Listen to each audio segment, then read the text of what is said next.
तेरा कलाम रहेगा कायम पहाड़ जब न रहे खुदाया, तेरे मुंह की एक बात भी टलेगी ना चाहे कुछ भी हो। तेरी मान दिए है जिंदा सोने से भी कीमती, मेरा दिल ये दे गवाही है ये किताब अजीम। नाज़िल करे अपना कलाम शिकस्ता दिलों को सुकून मिले, तारीखी दूर हो मेरी राहें रोशन कर। दिल अपना कलाम कसरत से ए खुदा बदल दे, रिहाई दे कसरत से फल में नाम। कलाम रहेगा कायम पहाड़ जब न रहे खुदाया, तेरे मुंह की एक बात भी टलेगी ना चाहे कुछ भी हो। अजीज नाजरीन, मैं आयात ज़रीफ आप तमाम देखने वालों को हमारे रोज़ के बाइबली मुतालियाती प्रोग्राम की नई किस्त में खुशामदीद कहता हूँ। हम रोमियो के ख़त का मुतालिया कर रहे हैं जो कि रास्तबाजी का ख़त है, और आज के प्रोग्राम में हम 8वें बाब की 9वीं आयत से 17वीं आयत तक मुतालिया करेंगे। लेकिन प्रोग्राम के बाकायदा आगाज़ से पहले मैं खुदा के खादिम भाई यूसुफ को खुशामदीद कहूँगा। बहुत शुक्रिया भाई। साथ ही मैं स्टूडियो में आए दीगर मेहमानों को भी खुशामदीद कहूँगा। भाई यूसुफ, सबसे पहले मैं 9वीं आयत से 17वीं आयत तक पढ़ूंगा, फिर मैं आपसे सवाल पूछूंगा। लेकिन तुम जिस्मानी नहीं बल्कि रूहानी हो, बशर्ते कि खुदा का रूह तुम में बसा हुआ है। मगर जिसमें खुदा का रूह नहीं वो उसका नहीं। और अगर मसीह तुम में है तो बदन तो गुनाह के सबब से मुर्दा है, मगर रूह रास्तबाजी के सबब से जिंदा है। और अगर उसी का रूह तुम में बसा है जिसने मसीह को मुर्दों में से जिलाया, तो जिसने मसीह को मुर्दों में से जिलाया वही तुम्हारे फानी बदनों को भी अपने रूह के वसीले से जिंदा करेगा जो तुम में बसा हुआ है। बस है भाइयों, हम कर्जदार तो हैं मगर जिस्म के नहीं, कि जिस्म के मुताबिक जिंदगी गुजारें। क्योंकि अगर तुम जिस्म के मुताबिक जिंदगी गुजारोगे तो जरूर मरोगे, और अगर रूह से बदन के कामों को नेस्तो नाबूद करोगे तो जीते रहोगे। इसलिए कि जितने खुदा की रूह की हिदायत से चलते हैं वही खुदा के बेटे हैं। क्योंकि हमको गुलामी की रूह नहीं मिली जिससे फिर डर जाएं, बल्कि ले पालक होने की रूह मिली है जिससे अब्बा यानी अबाप कहकर पुकारते हैं। रूह खुद हमारी रूह के साथ मिलकर गवाही देता है कि हम खुदा के फर्जंद हैं, और अगर फर्जंद हैं तो वारिस भी हैं, यानी खुदा के वारिस और मसीह के हम मेरास हैं, बशर्ते हम उसके साथ दुख उठाएं ताकि उसके साथ जलाल भी पाएं। 9वीं आयत वाज़ेह तौर पर यह पैगाम देती है कि तुम जिस्मानी नहीं बल्कि रूहानी हो, बशर्ते कि खुदा का रूह तुम में बसा हुआ है। मगर जिसमें मसीह का रूह नहीं है वो उसका नहीं है। हम जानते हैं कि रूहुल कुद्स का नया किरदार जो 8वें बाब से आया उसने मामलात को बदल कर रख दिया। लिहाजा हमारे रूहानी होने से क्या मुराद है और रूह के हम में बसने से क्या मुराद है? तुम रूहानी हो ये जिस्मानी होने का मुतजाद है। हम तो जिस्मानी थे, जैसा कि 7वें बाब में आया है, हम जिस्मानी थे और गुनाह की रगबतें थीं। बहरहाल इस वक्त हम रूह में हैं और हमने ये बाखूबी जान लिया है कि यहाँ पर ये दो बातें हालात को बयान करती हैं, जबकि आदम के मुकाबले मसीह में होने वाली बात मुकाम को बयान करती है। माजी में मेरा मुकाम आदम था लेकिन अब मसीह है।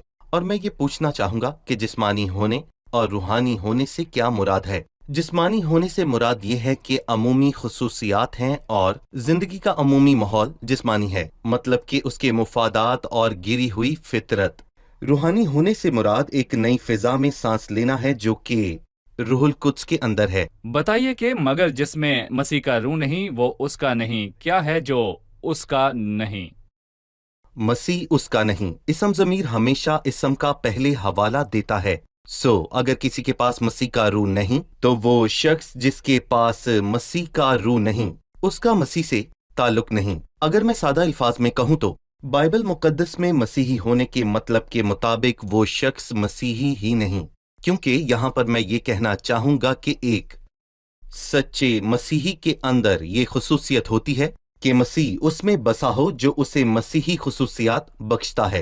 एक ईमानदार के अंदर रूहुल कुद्स का बसना उसे मसीही बनाता है, اور اسے خدا کی اسے اس حیات طور پر عطا دیکھتا کرتا ہے، ہے، خدا بالکل اسے اس طور پر جی دیکھتا ہے۔ وہی مسیح کی خصوصیات اس بالکل ایماندار کے اندر خدا کی حیات ہے۔ جی، نتیجتاً اگر ایک مسیحی کے پاس روح القدس نہیں ہے تو وہ مسیحی نہیں ہے، وہ مسیح کے نامی ساتھ طور پر برائے مسیحی نام ہے، بالکل 10ویں آیت میں لکھا ہے، اور اگر مسیح تم میں ہے تو بدن تو گناہ کے سبب سے مردہ ہے مگر روح راست بازی کے سبب سے زندہ ہے۔ اس آیت کے متعلق ہمیں بتائیے۔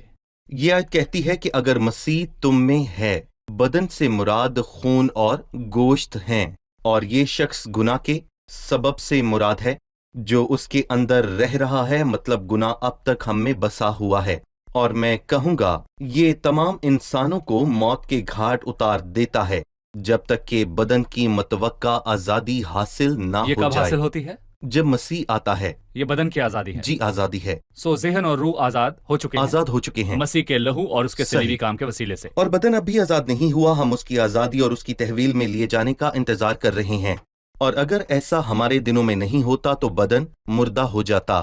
مردہ کیوں؟ ہمارے جسم کی وجہ سے، لیکن جو انسانی روح ہمارے اندر ہے وہ زندگی رکھتی ہے، جس کی وجہ مسیح کی راست بازی اور اس کا صلیبی کام ہے۔ سو جو روح کا تذکرہ 10ویں آیت آسمانی میں روح، کیا گیا ہے وہ انسانی یقیناً، روح ہے، نہ کہ روح القدس۔ بالکل ہم ایک وقفے کے بعد مہمانوں کے سوالات کے ساتھ حاضر ہوں گے۔ عزیز ناظرین، ایک وقفے کے بعد آپ سے پھر ملاقات ہوگی۔ اس دوران اگر آپ کا کوئی سوال ہو تو وقفے کے دوران دکھائی دیے نمبرز پر آپ ہم سے رابطہ کر سکتے ہیں۔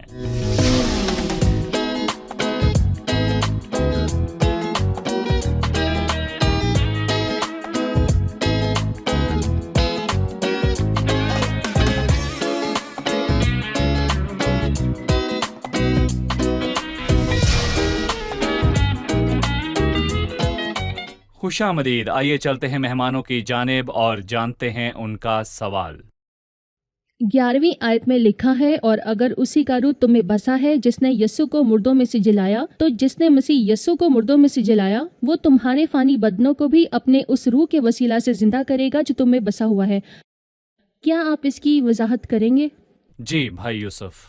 دیکھیں، اس آیت میں ہمیں 2 مرتبہ بتایا گیا ہے کہ روح القدس ہم میں بسا ہوا ہے۔ اگر ہم آیت 9 کو اس آیت کے ساتھ جوڑیں، لیکن تم جسمانی نہیں بلکہ روحانی ہو بشرطیہ خدا کا روح تم میں بسا ہوا ہے، تو یہ ایک اچھی مماثلت ہے، کیونکہ روح القدس ہمارے پاس نہیں آتا بلکہ ہمارے اندر سکونت کرتا ہے۔ اور یہاں 12ویں آیت میں ہمیں ایک ایسے کام کے متعلق بتایا گیا ہے جو روح القدس ہمارے واسطے کرے گا۔ جب ہمیں بتایا جاتا ہے کہ اگر اسی کا روح ہم میں بسا ہوا ہے جس نے یسوع مسیح کو مردوں میں سے جلایا، تو وہ تمہارے فانی بدنوں کو اپنے روح کے وسیلے زندہ کرے گا جو تم میں بسا ہوا ہے۔ اور یہاں میں کہنا چاہوں گا کہ فانی بدنوں سے مراد مردہ بدن نہیں ہے، بلکہ وہ بدن ہے جسے آپ اپنی آنکھوں سے موت کی راہ پر جاتا دیکھ سکتے ہیں۔ اور موت کی راہ پر جاتے یہ ایسا فانی ہے کہ پہلے کرنتھیوں کے 15ویں باب میں لکھا ہے کہ مرنے والا جسم حیات ابدی کا جامع پہنے، اور یہ شکستہ حال جو پہلے ہی مر چکا اور قبر میں داخل ہو چکا ہے۔ اور اسی لیے ایک شاعر نے کہا ہے، وہ جس کے اندر روح ہے وہ فانی ہے، اور مردے کو اٹھا کر قبر میں ڈالا جاتا ہے، مطلب کہ مردہ میں روح نہیں ہے لیکن فانی کے اندر روح ہے۔ سو میں کہوں گا کہ ہم دونوں ہی فانی ہیں، اور کیا ہم آسمان پر خون اور گوشت کے ساتھ موت کے بیچ کو لے کر جائیں گے؟ ایسا ہرگز نہیں ہوگا۔ وہ تمہارے فانی بدنوں کو بھی اپنے اس روح کے وسیلے سے زندہ کرے گا جو تمہارے اندر بسا ہوا ہے، وہ ہمارے حقیر بدنوں کو بدل کر رکھ دے گا۔ اور یہاں پر میں آپ سب سے یہ پوچھنا چاہوں گا کہ کس کا اختیار بدن کو بدلے گا؟ روح القدس کا، وہ اختیار جو ہم میں ہے۔ مطلب روح القدس کی مختلف خدمات ہیں، وہ ہمیں آرام اور برکت دیتا ہے اور دعا کرنا سکھاتا ہے، اور کیا کیا کہوں۔ اور اس کے علاوہ جب مسیح آئے گا تو روح القدس ہمارے بدنوں کو تبدیل کر دے گا، اور وہ اس فانی بدن کو جو موت کی راہ پر ہے زندہ کرے گا، اور مسیح ہمارے اندر بسے ہوئے روح القدس کے وسیلے اس فانی بدن کو زندہ کرے گا۔ روح القدس کا یہ انقلابی عمل کلیسیا کے اٹھائے جانے کے وقت وقوع پذیر ہوگا، بالکل، جب مسیح کلیسیا کو ساتھ لے جائے گا۔ 100% درست۔ یہ ان موجودہ بدنوں کے ساتھ ہوگا جو فانی کہلاتے ہیں، کیونکہ وہ موت کی راہ پر ہیں۔ مسیح ہماری پست حالی کے بدن کی شکل بدل کر اپنے جلال کی بدن کی صورت پر بنائے گا۔ جبکہ آپ نے روح القدس کے ہم میں بسنے کی طرف اشارہ کیا ہے، جب روح القدس کے سکونت کرنے کی بات آتی ہے، نئے عہد نامے کے ایماندار یا کلیسیا کے ایماندار پرانے عہد نامے کے ایمانداروں میں کیسے مختلف ہیں؟ دیکھیں، روح القدس کبھی بھی پرانے عہد نامے کے ایمانداروں کے اندر نہیں بسا، وجہ اس کی رہائش گاہ کا نامناسب ہونا تھا۔ हमारा बदन ये खून गोश्त नामुनासिब हैं और तेल लगाने से पहले खून का लगाया जाना मुनासिब था।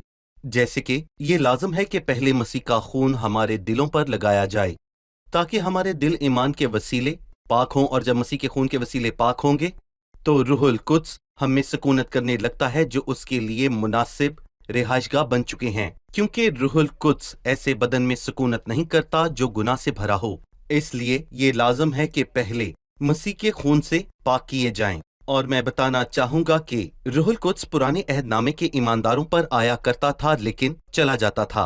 मुस्तकिल और- सुकूनत ना होती। जी बिल्कुल। और मुस्तकिल सुकूनत का आगाज पेंतिकोस्त के दिन से हुआ, और मसीह ने सलीब पर जाने से पहले बाला खाना में इसकी तरफ इशारा किया और कहा वो तसल्ली देने वाला रूहुल कुद्स उनके साथ और उनमें सुकूनत करेगा और उनके साथ हमेशा रहेगा। 12वीं और 13वीं आयत में हम एक नतीजे पर पहुंचते हैं कि पस ए भाइयों, हम कर्जदार तो हैं मगर जिस्म के नहीं कि जिस्म के मुताबिक जिंदगी गुजारें, क्योंकि अगर तुम जिंदगी के मुताबिक जिंदगी गुजारोगे तो जरूर मरोगे, और अगर रूह से बदन के कामों को नेस्तो नाबूद करोगे तो जीते रहोगे। इसके बारे में बताइए। देखिए, हम कर्जदार तो हैं, मतलब कि मैं बदन के इख्तियार के अंदर नहीं कि मैं उसकी फरमाबरदारी करूं। और बदन से हमारा ताल्लुक पुरानी इंसानियत थी जो मसीह के साथ मसलूब कर दी गई थी ताकि गुनाह का बदन बेकार हो जाए। और मैं कहूंगा कि मुझ पर अब कोई भी पाबंदी नहीं है। तो क्या ये मुमकिन है? जी हाँ, अगर मैं रूहुल कुद्स के मुताबिक जिंदगी गुजारूं और वो मुझे उस फिजा में सांस लेने के काबिल बनाए जो उसका दायरा कार है, तो मैं वाकईतन एक पाक माहौल में जिंदगी भाई गुजारूंगा। रोमियो 8वें बाब में अब भी कुछ मुश्किल बातें हैं जिनको हमें समझने की जरूरत है, जिनकी तरफ जी। हमने पिछली 2 आयत में इशारा किया कि फानी बदन से मुराद खून और गोश्त है जो कि मौत की राह पर बिल्कुल है। जी। लेकिन फिर 12वीं आयत में बदन, खून और गोश्त नहीं बल्कि वो इंसान की गिरी हुई फितरत की बात करता है। जी मैं लफ्ज बदन को 7वें और 8वें बाब में बहुत मर्तबा देखता हूँ। इन अब्वाब में इस अल्फाज के मुख्तलिफ मतालिब के मुतल्लिक बताइए। सिर्फ 2 मतलब हैं जिनमें हम तहरीर के मुताबिक तमीज करते हैं। मसलन जब हम पढ़ते हैं क्योंकि कभी किसी ने अपने जिस्म से दुश्मनी नहीं की बल्कि उसको पालता है और उसकी परवरिश करता है, और वो जानते हैं कि खून और गोश्त मशकूक हैं चूंकि हम इस बदन को मुर्दा और बेकार करते हैं। दूसरी तरफ जिस्मानी मौत है, यहाँ गिरी हुई फितरत को जाहिर किया गया है। जिस्मानी नीयत खुदा की दुश्मनी है, और क्या ये कुछ ऐसा है जिसे हम पालते और उसकी परवरिश करते हैं? और मैं कहूंगा कि यकीनन नहीं। यहाँ बदन गिरी हुई बेकार फितरत है। सो हम सियाको सबाक से इसके मतलब को समझते हैं। जब हमें बताया गया कि एक दिन बदन को आजाद कर दिया जाएगा, क्या गिरी हुई फितरत आजाद होगी? मैं कहूंगा यकीनन नहीं। यहाँ खून बदन और की गोश्त बात की की बात गई की है। गई है। बिल्कुल। सो जब हम पढ़ते हैं कि अगर तुम जिस्म के मुताबिक जिंदगी गुजारोगे तो जरूर मरोगे, ये वो जिस्म जी, है, गिरी हुई यानी गिरी फितरत। हुई फितरत। जी, लेकिन अगर रूह से बदन के कामों को नेस्त नाबूद करोगे तो जीते रहोगे। ये एक नया काम है जो कदूस से ताल्लुक रखता जी। है। बताएं कि हम रूह से बदन के कामों को कैसे नेस्त नाबूद करते हैं। देखें, किसी ने ये कहा है कि जिंदगी आपको मौत की तरफ ले जाती है, और मौत ऐसा अंदाज है जो जिंदगी की तरफ ले जाता है। आए इस बात को फिर से आयत की रोशनी में पढ़ते हैं, क्योंकि अगर तुम जिस्म के मुताबिक जिंदगी गुजारोगे और ये आपके तर्ज अमल का असूल है, तो फिर इसका अटल नतीजा ये है कि आप अबदी मौत मर जाएंगे। और मैं आपको कहता हूं कि अगर आप ये रास्ता इख्तियार करेंगे तो आप कायरा पहुंच जाएंगे। ये दूसरा रास्ता आपको मरसी ले जाएगा, लेकिन पहला कायरा जाएगा। अगर दूसरा रास्ता लेंगे तो मरसी मतरू पहुंच जाएंगे। आप कहां जाना चाहते हैं? क्योंकि अगर आप जिस्म के मुताबिक जिंदगी गुजारेंगे तो अंजाम हलाकत है। लेकिन अगर रूह से बदन के कामों को नेस्तो नबूद करोगे, अगर जिस्म के कामों को मुर्दा करोगे, तो आखिर में जिंदगी हासिल करोगे। ये मुर्दा करने का अमल कैसे होता है? तबीयत की सख्ती से या कराहत होकर नहीं, बल्कि रूह से। मैं रूह के ऐसे माहौल में रहूं कि जिसके वसीले से मैं एक नए मदार में घूमूं, एक ऐसा मदार जहां पर मैं अपने जिस्म की ख्वाहिशों को किसी भी हाल में पूरा नहीं करता, क्योंकि इससे मैं मौत का जिम्मेदार हूं। इसे मैं हाथ पर हाथ धरे बैठे नहीं कर सकता, न ही अपनी जाती कुव्वत और जोर से, बल्कि हम रूह से बदन के कामों को नेस्तो नबूद करते हैं और हम काम। रूहुल कुद्स के दायरे में रहते हैं, और हम देखते हैं कि बदन के काम मुर्दा हो चुके हैं। हमने सीखा कि यह भी रूहुल कुद्स की खिदमत का हिस्सा है कि हम में सुकूनत करते हुए कि वो हमारे फानी बदनों को जिंदा करेगा जो मौत की राह पर हैं। ऐसा मसीह की आमद पर होगा, और उसके वसीले भी हम बदन के कामों को नेस्त करते हैं। फिर 14वीं आयत में लिखा है, इसलिए कि जितने खुदा के रूह की हिदायत से चलते हैं वही खुदा के बेटे हैं। रूहुल कुद्स का हमारी रहनुमाई करने और ये साबित करने में कि हम खुदा के बेटे हैं क्या किरदार है? यानी नए अहद नामे में हम खुदा की रहनुमाई कैसे हासिल करते हैं, और हम खुदा की रहनुमाई हासिल करने के हवाले से एक बालिग मेयार तक पहुंच चुके हैं, और अब हम बच्चे नहीं रहे बल्कि बालिग हो चुके हैं, क्योंकि एक बालिग एक बच्चे के मुकाबले में मुख्तलिफ तौर पर रहनुमाई कर सकता है। कभी कभार हम बनी इसराइल से हसद करते हैं कि उनके पास तो बादलों के सतूनों की रहनुमाई हुआ करती वाज़ेह थी, रहनुमाई। लेकिन हमारे पास उससे बड़ी हस्ती की रहनुमाई है। और मैं कहूंगा कि हमारे लिए बाहर कोई भी बादल नहीं बल्कि हमारे अंदर रूहुल कुद्स मौजूद है, और जब हम उसको रंजीदा नहीं करते तो वो हमारी जिंदगी के मामलात में हमारी रहनुमाई करता है। और हमें बताया गया है कि जो खुदा के रूह की रहनुमाई में चलते हैं वो खुदा के बच्चे नहीं बल्कि खुदा के बेटे हैं। बल्कि खुदा के बेटों में क्या फर्क है? फर्क छोटा लेकिन जबरदस्त है, बल्कि एक बालिग और मैं कहूंगा कि बाशाऊर शख्सियत है। जबकि बच्चे छोटे होते हैं, और मैं कहूंगा कि अगर बच्चे छोटे भी हैं तो भी वो खुदा के हैं। उनके अंदर बालिग अफराद जैसी समझ नहीं है, इसलिए हिदायत और रहनुमाई को शऊर को बलूगत से जोड़ा गया। बिल्कुल सही। बहुत अच्छा है कि जब एक ईमानदार रूह से चलता और रूह से हिदायत पाता है तो ये एक सबूत है कि ये ईमानदार खुदा के बेटों में से है। सही, ये एक बिल्कुल। बहुत वाज़ेह सबूत है। हम एक वक्फे के बाद मेहमानों के सवालात के साथ हाजिर होंगे।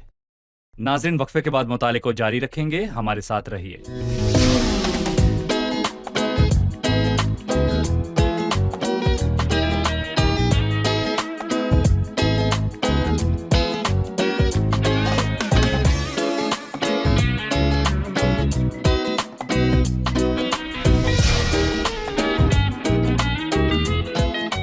खुशामदीद। आइए बढ़ते हैं मेहमानों की जानिब और जानते हैं उनका सवाल।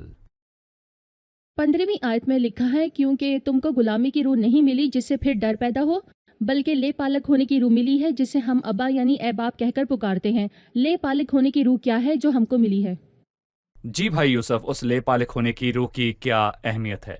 ये बजाते खुद रूहुल कुद्स है। यहाँ पुराने अहदनामे और फिर नए अहदनामे के ईमानदारों में बहुत फर्क है। जैसा कि हमने कुछ देर पहले भी इशारा किया कि खुदा के बेटों वाली बात बलूगत से मुतल्लिक है। पुराने अहदनामे में भी खुदा के बच्चे थे, लेकिन जैसा कि गलतियों के चौथे बाब में लिखा है, वो बच्चे थे और बच्चे और गुलामों में कोई भी फर्क नहीं है।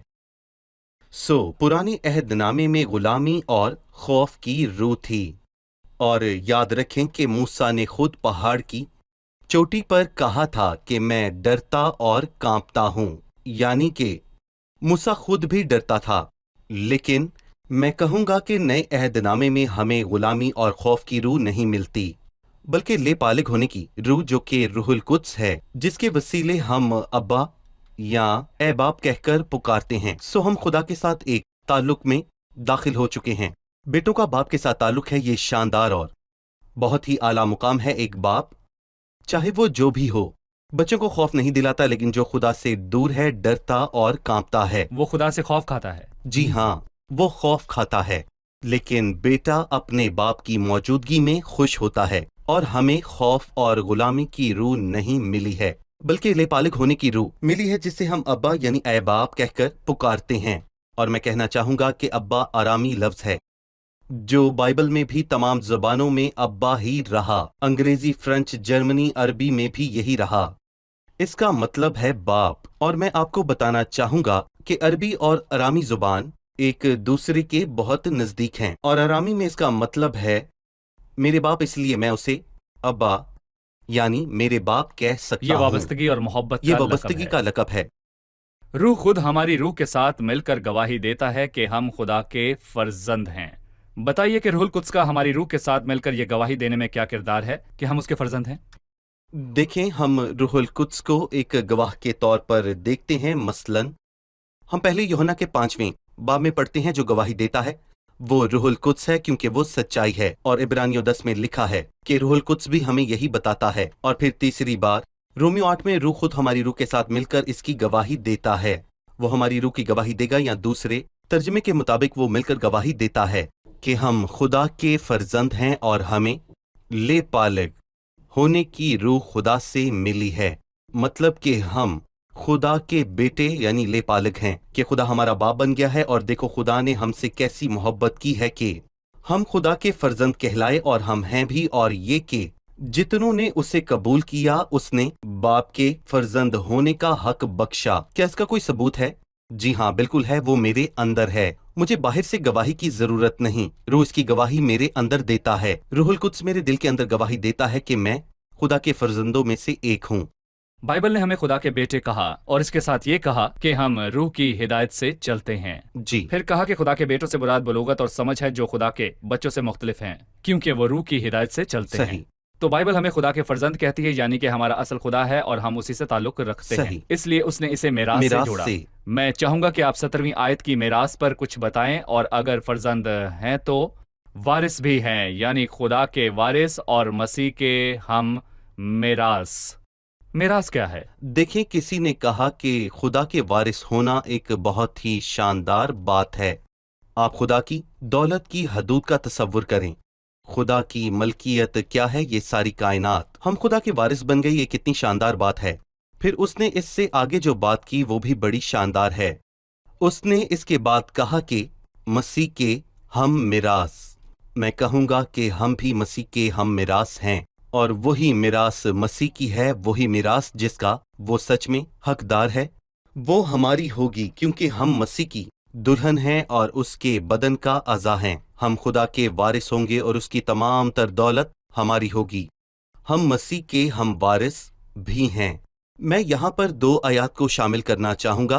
पहली इब्रानियों 1 से है, दूसरी मुकाशवा 21 में से। और इब्रानियों 1 में लिखा है कि खुदा ने मसीह को सब चीज़ों का वारिस बनाया, तमाम चीज़ों का। और मुकाशवा 21 में लिखा है कि जो गालिब आए वही उन चीज़ों का वारिस होगा। सो गालिब आने वाला ईमानदार, जो कि सच्चा ईमानदार है, तमाम चीज़ों का वारिस है। ईमानदार खुदा के फर्जंद गालिब आए हैं, जी, जिसकी वजह उनका खुदा से ताल्लुक और मसीह को कबूल करना है। हम खुदा के वारिस हैं और मसीह के हम मिरास हैं। मिरास की बात करना बहुत अच्छा है, जी, लेकिन बाकी की आयत थोड़ी खौफनाक खौफनाक है, है। जरा सी डराने वाली है। अगर हमारे खुदा के वारिस और मसीह के हम मिरास होने पर खत्म हो जाती तो हमें लगता सब ठीक है। लेकिन जब हम पढ़ते हैं कि बशर्ते हम उसके साथ दुख उठाएं ताकि उसके साथ जलाल भी पाएं, दुख उठाने का हवाला क्यों दिया गया? देखिए, अगर आप थोड़ा सब्र से पढ़ें और 18वीं आयत तक जाएं तो आपको मालूम होगा कि अब भी सब कुछ ठीक है, क्योंकि मेरी दानिस्त में इस जमाने के दुख और दर्द इस लायक नहीं कि उस जलाल के मकबूल हो सकें। यानी दुख दर्द हैं यकीनन, पर शायद इस दुख दर्द पर हमारे पास रोशनी डालने का वक्त नहीं। लेकिन मैं इस पर जोर देना चाहूंगा कि दुख दर्द के अंजाम नहीं हैं, क्योंकि इसके बाद जलाल आने वाला है। मेरी दानिस्त में इस जमाने के दुख और दर्द इस लायक नहीं कि उस जलाल के मुकाबिल हो सकें जो हम पर जाहिर होने वाला है, और यही सच है। लिखा है बशर्ते हम उसके साथ दुख उठाएं ताकि उसके साथ जलाल भी पाएं। उसके साथ इसलिए हम दुख उठाते हैं कि हम खुदा के फर्जंद हैं और हमें खुदा की फितरत है। ये दुख उठाना मसीह की खातिर नहीं, मसीह की खातिर दुख उठाना उसके साथ दुख उठाने से बहुत मुख्तलिफ है। और हम उस गिरोह से वाबस्ता हैं जिनसे दुनिया नफरत रखती है। जैसे पहले यूहन्ना के 3 बाब में लिखा है कि दुनिया हमें इसलिए नहीं जानती कि उसने उसे भी नहीं जाना। दुनिया मसीह को नहीं जानती और उससे अदावत रखती है, और हम तवक्को करते हैं कि जब तक हम मसीह के साथ हैं उसके साथ दुख उठाएंगे, क्योंकि इसके बाद जलाल भी आने वाला है। किस्त अपने इख्तिताम की जानिब आ चुकी है। हम उसके साथ दुख उठाएं ताकि उसके साथ जलाल भी पाएं, और इस जलाल के मुतल्लिक खुदा ने चाहा तो हम आने वाली किस्त में बात सही। करेंगे। भाई यूसुफ, खुदा आपको आपको भी। बरकत दे। अब हम जानेंगे कि मेहमानों ने क्या सीखा। मैं जानना चाहूंगा कि 9वीं आयत का क्या मफहूम है। लेकिन तुम जिस्मानी नहीं बल्कि रूहानी हो, बशर्ते खुदा का रूह तुम में बसा हुआ है। रूहानी होने से क्या मुराद है? हमने जाना कि हमारा मुकाम आदम में था, जो कि बदलकर मसीह में हो गया। हमारी हालत जिस्मानी थी और अब रूहानी है। जिस्मानी का मतलब हमारे मुफादात हैं जिनका मरकज जिस्म है, लेकिन रूहानी का मतलब रूह कुद्स की फिजा में सांस लेना है। बाकी की आयत है, मगर जिसमें मसीह का रूह नहीं वो उसका नहीं। वो क्या है जो उसका नहीं है? जी बताइए। मसीह उसका नहीं, क्योंकि इसमें ज़मीर पहले आने वाले इसम का हवाला देता है, यानी कि बाइबल के मुताबिक उसके पास मसीही ज़िंदगी नहीं, रूह कुद्स उसमें सुकूनत नहीं करता और उसके पास मसीह की खूबियाँ और हयात नहीं है। 11वीं आयत में लिखा है, और अगर उसी का रूह तुम में बसा हुआ जिसने यीशु को मुर्दों में से जिलाया, तो जिसने मसीह यीशु को मुर्दों में से जिलाया वो तुम्हारे फानी बदनों को भी अपने उस रूह के वसीले से जिंदा करेगा जो तुम में बसा हुआ है। मैं चाहूंगा कि आप में से कोई इस आयत की वजाहत करे।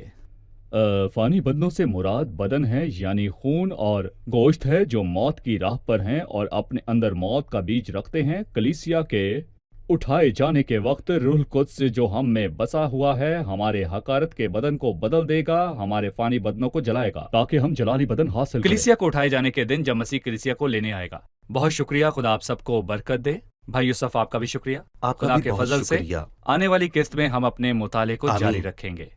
अजीज नाजरीन, वो नया मुकाशफा जिसके मुतालिक हमने बाइबल के इस हिस्से में जाना, खुद खुदा है जो हमारा बाप बन गया जब उसने अपने बेटे को हमारे दिलों में भेजा, जो हमारे साथ मिलकर ए बाप कहकर पुकारता है।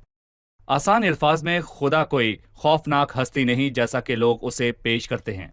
खुदा वो बड़ा इंतकाम लेने वाला नहीं जो लोगों को खौफ से अपनी इबादत करने पर मजबूर करता है। वो लोगों को खौफ से उसकी इबादत और दुआ करने पर मजबूर नहीं करता, बल्कि वो मोहब्बत रखने वाला खुदा है जो आपके साथ हमेशा रिश्ता रखना चाहता है। वो चाहता है कि वो हकीकी बाप बने। जब खुदाम यीशु मसीह आपकी जिंदगी में रूह कुद्स के वसीले से दाखिल होता है और जब आप रूह कुद्स को पाते हैं जो अपनायत का रूह है, तब आप खुदा को अब्बा यानी ए बाप कहकर पुकारते हैं। आपका खुदा के साथ एक मोहब्बत का ताल्लुक होगा। आप जानेंगे कि खुदा आपसे मोहब्बत रखता है। आप जानेंगे कि खुदा एक मुद्दत से आपकी खातिर दुख उठाता और आपकी जरूरतों को पूरा करता है। आप जानेंगे कि आप उससे हैं और उसके हैं। आप उस तौर से दुआ में मशगूल रहना सीखेंगे जो आपको पसंद है और आप खुदा की हजूरी में रहकर लुत्फ उठाएंगे। ये वो इबादत है जिसका अक्स बाइबल मुकद्दस में पेश किया गया है। खुदा बाप की इबादत, वो इबादत जो खुदा बाप के करीब ले जाती है, ना कि उस जोरावर और मुनसिफ खुदा के जो इंसानों पर सजा का हुक्म करता और उन्हें सजा देना चाहता है। आने वाली किस्त में आपसे फिर मुलाकात होगी। खुदा आप सबको बरकत दे।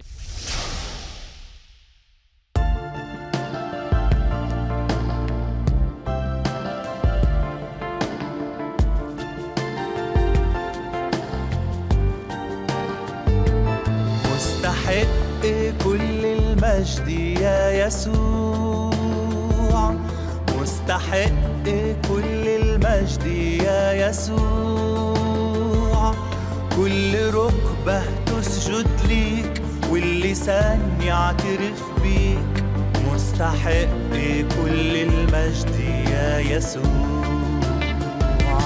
لما نيجي نقف قدامك يا يسوع، لما نيجي نقف قدامك يا يسوع، كل عالي ينحني، كل مهدوم يتبني، لما نيجي نقف قدامك يا يسوع. خلى حضورك يملى عنينا يا يسوع، خلى حضورك يملى عنينا يا يسوع، وهنتغير لما نشوف مجدك بوجه مكشوف. خلى حضورك يملى عنينا يا يسوع، وهنتغير لما نشوف مجدك بوجه مكشوف. خلى حضورك يملى عنينا يا يسوع.